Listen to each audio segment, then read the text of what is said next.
노후 대비하라는 기사들 보면은요. 20억이 필요하다 이런 거 나와요. 그러면 좌절감부터 느껴요. 아, 난 어떡하냐 이거 답이 없다. 이렇게 대비를 해야 됩니까? 그러니까 사실 지금 좀 전에 제가 문화지체 현상이라는 말씀을 드렸는데 노후 준비에 있어서 가장 큰 문화지체 현상이 바로 어떤 특정한 금액이 있어야 은퇴할 수 있다라는 착각이죠. 그러니까 한마디로 말해서 과거에는 우리나라가 잘 아시겠지만 경제 성장률이 굉장히 높았고 경제 성장률이 뭐 70년대 80년대는 뭐 10%가 훌쩍 넘었고 90년대만 해도 한 평균 8%, 2000년대 초반만 하더라도 한 6%는 나왔거든요. 근데 이제 최근에 직전 한 5년간의 경제 성장률을 보면 한 2.4% 정도 평균. 그것도 이제 2021년도에 4.1%를 빼고 나면은 2%도 채 안 되는 그런 상황이고. 그러니까 평균적으로 경제 성장률이 너무 많이 떨어졌기 때문에 과거처럼 실질 자산의 가치가 올라갈 가능성은 거의 없다.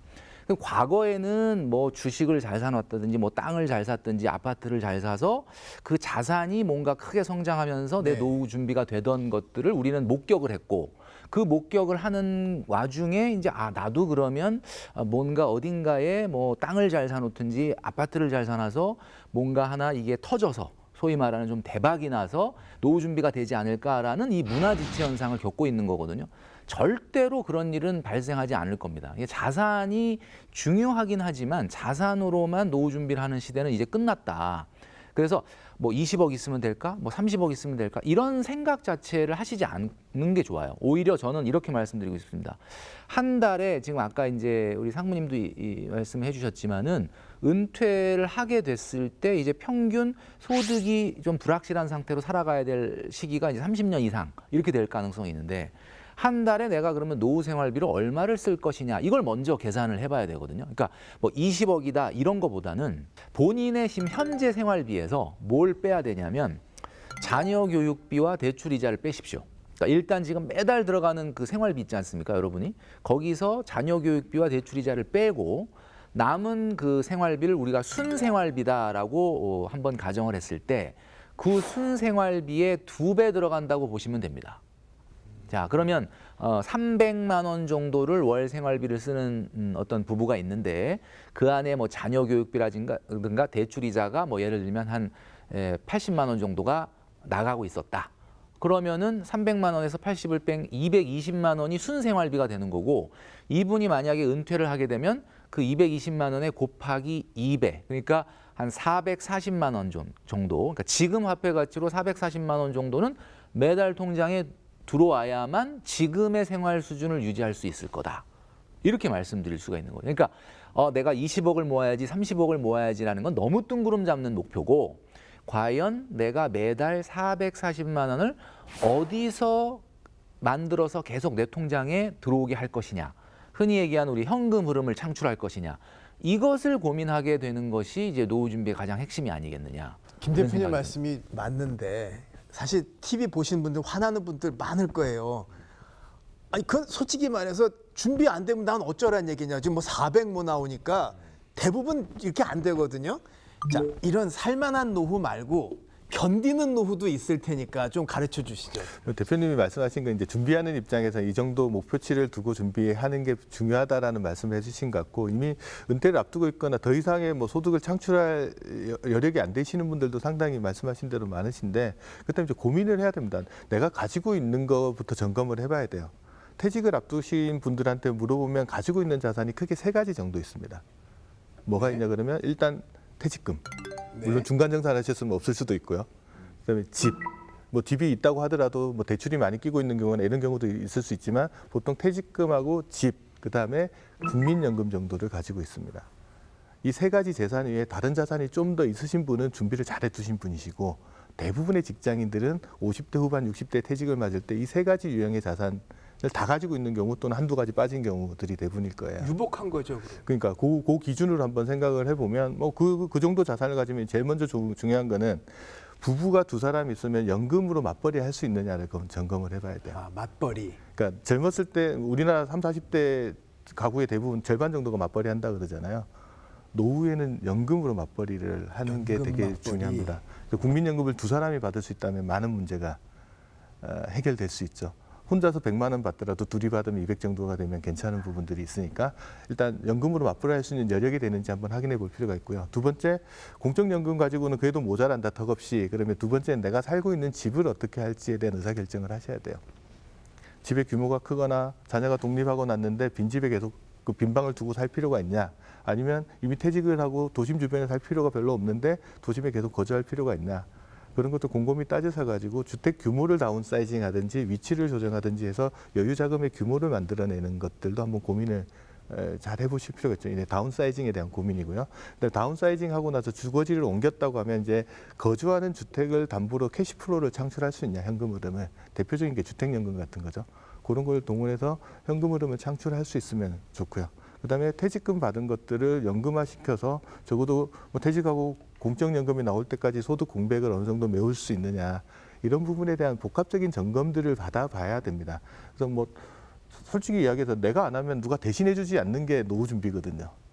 그렇다면 내가 가지고 있는 자산들을 점검해보고 내가 가지고 있는 것들을 어떻게 활용할 거냐 하는 결정을 해야 되는 시기거든요. 더 이상 벌 수 없다 그러면 활용을 해야 되잖아요.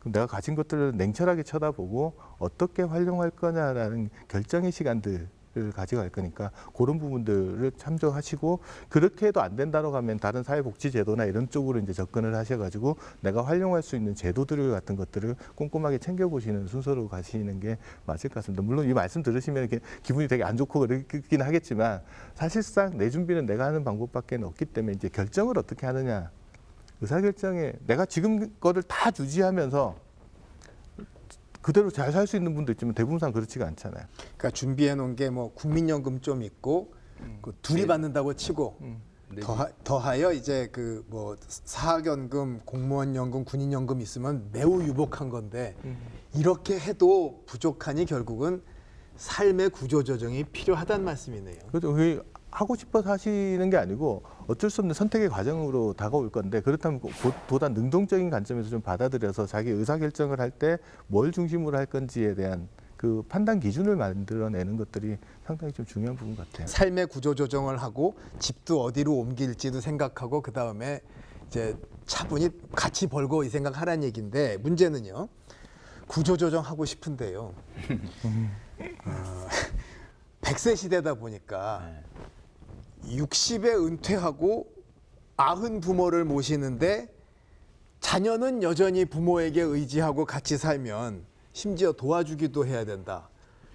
이러면은 구조조정은커녕 뭐 대가족을 부양하는 셈인데 어쩌란 말인가요?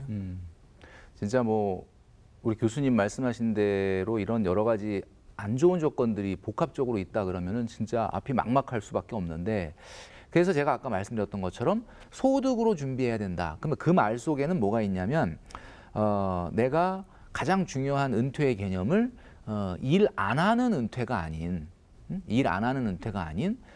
일을 하는 은퇴. 그러니까 소위 말하는 우리가 흔히 요즘 뭐 반퇴다 이런 말을 많이 하는데, 60세 이상 취업자는 20년 전엔 185만 명에 불과했지만 2013년 273만 명으로 늘었고, 올해는 10년 전보다 2배 이상으로 급증하며 역대 2월 기준 최대치를 찍었습니다.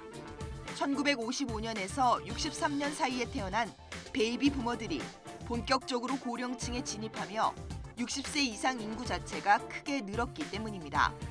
지난해 7월 통계청 조사에서 55세에서 79세 고령층은 평균 73세까지 근로를 희망하는 것으로 나타났습니다. 10명 중 6명은 생활비 때문에, 3명은 일하는 즐거움 때문이었습니다. 이렇다 보니 60세 이상 고용률도 42.8%로 역대 2월 중 가장 높았는데, 고물가 등으로 팍팍해진 살림도 영향을 미친 것으로 보입니다. 이처럼 일하는 청년은 점점 줄고 일하는 노인은 크게 늘어나는 상황에서 고갈이 우려되는 국민연금과 정년 연장을 둘러싼 우리 사회의 고민은 더욱 깊어질 전망입니다. 네, 이런 말씀을 또 드리면은 야, 내가 진짜 30년, 40년 그렇게 힘들게 일했는데 또 뭐 그러면 죽을 때까지 늙어서도 일하란 말이냐라고 또 이렇게 이야기하실 분들이 분명히 있을 텐데, 제가 말씀드리는 건 이런 겁니다. 직장 생활하시면서 사실 자기가 너무 즐겁게 일을 하시는 분도 있지만 대체적으로는 내가 나랑 잘 안 맞거나 힘든데도 생계형 경제 활동이니까 하셨던 일이 있잖아요. 그러면 1차적인 은퇴를 하고 난 이후에 우리가 흔히 완전한 리타이어먼트가 아니라 세미 리타이어먼트를 하라는 거죠. 그러니까 자기가 정말 하기 싫지만 어쩔 수 없이 했던 일에서 자기가 하고 싶은 일로의 은퇴. 그러니까 세미 리타이어먼트라는 거는 이런 겁니다. 소득은 정말 적게 나오지만 내가 그래도 뭔가 어디서 봉사활동을 하고 싶다면 봉사활동. 내가 옛날에 참 이런 거 좀 하고 싶었는데 옛날에는 돈 벌어야 되니까 못했기 때문에 한다든지. 그래서 뭐 최근에는 뭐 고용이 불안해지다 보니까 그런지는 모르겠는데 고용노동부에서 지원하는 그 내일 배움 카드 있지 않습니까? 그걸 가지고 뭐 대형 면허를 딴다, 뭐 그다음에 중장비 면허를 딴다, 뭐 바리스타 자격증을 딴다, 미용을 배운다. 물론 미래의 나의 어떤 그 경제적인 소득을 위한 것도 있지만 나 옛날에 이런 거 참 배워보고 싶었는데 나 옛날에 이런 거 참 좋아했었는데 하면서 배우는 분들이 있거든요. 그러니까 자기가 좋아하는 일을 고소득은 아니라 하더라도 일할 수 있는, 사회에 참여할 수 있는 그런 잡으로 연결시킬 수 있는 자기 개발을 하는 것이 저는 굉장히 중요한 노후 준비라고 봅니다. 그래서 항상 이 일이라고 하는 걸 빼고 고민을 하니까 자꾸 이 은퇴 문제가 이 형편 좋은 사람들은 준비돼 있으니까 그렇지만 형편 안 되면 어떡하냐 자꾸 이렇게 나오는데 일을 안 하겠다라는 생각부터를 사실은 좀 하지 말아야 된다. 이런 생각을 저는 합니다. 네. 일이라는 게 말씀하셨듯이 아까 돈만 놓고 일을 생각하면 이분법적으로 생각이 되는데 일이라는 것들은 내가 정말 하고 싶은 게 뭐냐라는 개념으로 좀 접근을 하면은 조금 다른 개념의 일이 나올 것 같다는 생각이 들고요. 말씀하신 것 중에 이제 소득도 보면 이런 말이 있어요. 연금 겸업이라는 말이 있어요. 그게 뭐예요? 연금하고 일을 겸하셔서 자기 노후에 필요한 소득을 만들어내는 구조가 어떻게 보면 가장 생산적이면서 말씀드린 전체적으로 삶의 균형도 있고 그렇죠. 그게 좋다고 해서 이제 일본 쪽에서 연금 겸업이란 말을 많이 쓰더라고요. 그래서 한번 생각해 볼 필요가 있는데 내가 연금에서 일정 부분 만들어내고 일에서 조금 부족한 부분들을 보태고 해서 연금 겸업의 삶을 이제 은퇴 초반부에 좀 유지해 나가는 것들도 소득 구조나 삶의 구조에서 되게 중요한 부분인 것 같다는 생각이